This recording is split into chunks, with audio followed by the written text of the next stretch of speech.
એક ગામમાં બે ભાઈઓ રહેતા હતા. મોટો ભાઈ બહુ જ પૈસાવાળો હતો, પણ નાનો ભાઈ તેના પાસે ખાવાના સુધી પૈસા નહોતા. તે એક દિવસ તેના મોટા ભાઈ પાસે ગયો અને તેમને કહ્યું, મને પૈસા આપો.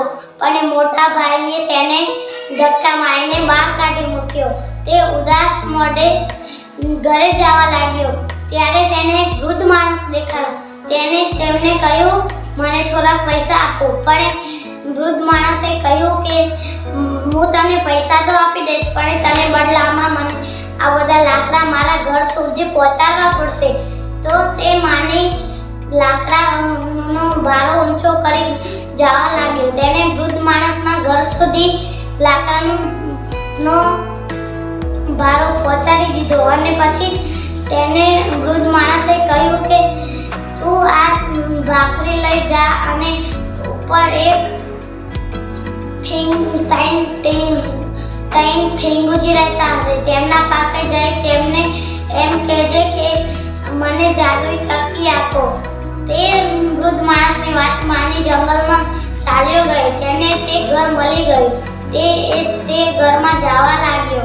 તે જેવો અંદર ઘૂસ્યો તો ઠીંગુજી બહુ જ ગુસ્સે થઈ ગયા અને પછી તેમના હાથમાં જે ભાખરી જોઈ તે બહુ જ ખુશ થયા અને તેને કહ્યું, માંગ જે તને જોતું હોય તે માંગ. તો તેને વૃદ્ધ માણસની વાત માની હતી એટલે તેમણે એક ચક્કી માંગી અને ઠીંગુજીએ કહ્યું કે આ ચક્કી બંધ કરવી હોય તો તું આના ઉપર લાલ કપડો મૂકી દેજે. તેને ખુશીથી ચક્કી લઈ તેના ઘરે પહોંચ્યો. તેને ચક્કીને દાળ કહેવાનું કહ્યું તો ચક્કીએ દાળ બનાવવાનું ચાલુ કર્યું.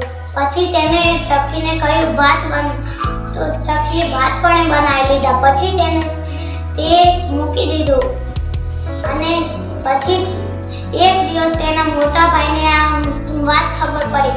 તેને ચક્કીને ચોરી અને પછી તે તેના પરિવાર સાથે નાવડીમાં બેસી ગયો અને ચાલ્યો ગયો. તે રસ્તામાં તેને લાગ્યું કે ચક્કી ખસે કે નહીં. તેને એમ કરતા ચક્કીને કહ્યું કે એક મીઠું બનાવ્યું, પણ ચક્કીએ મીઠું બનાવવાનું ચાલુ કર્યું. પણ તેને એ નથી ખબર કે ચક્કીને બંધ કેવી રીતે કરાય. ચક્કી મીઠું બનાવતી જ ગઈ અને આખી હોળીમાં મીઠું ભરાઈ ગયું અને આખો પરિવાર ડૂબી મરી ગયો.